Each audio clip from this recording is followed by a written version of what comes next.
Senhor.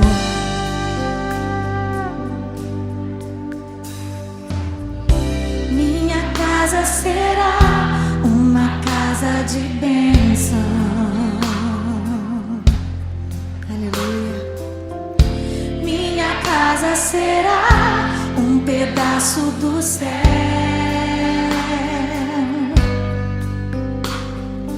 Nela estarão reunidos adoradores que só exaltam ao Deus verdadeiro e fiel.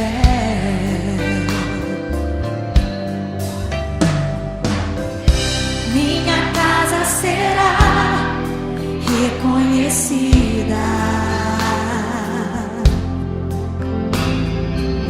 como um lugar de milagre e oração,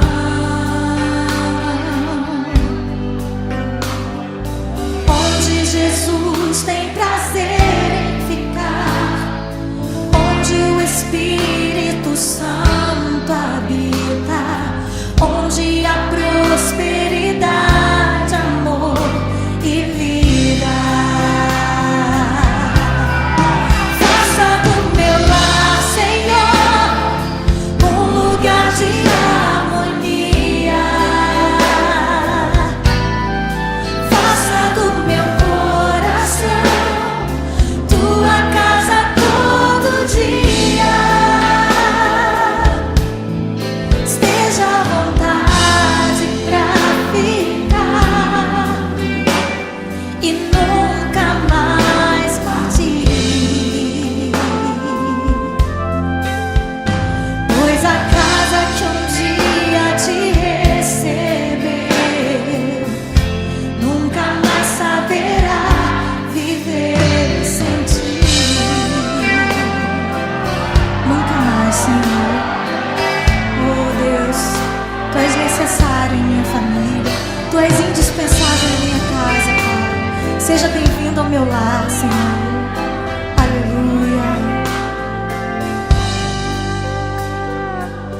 Minha casa será reconhecida. Minha casa será reconhecida. Eu creio.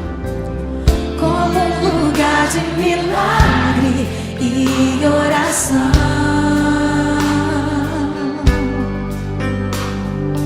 onde Jesus tem prazer em ficar, onde o Espírito Santo habita, onde há prosperidade.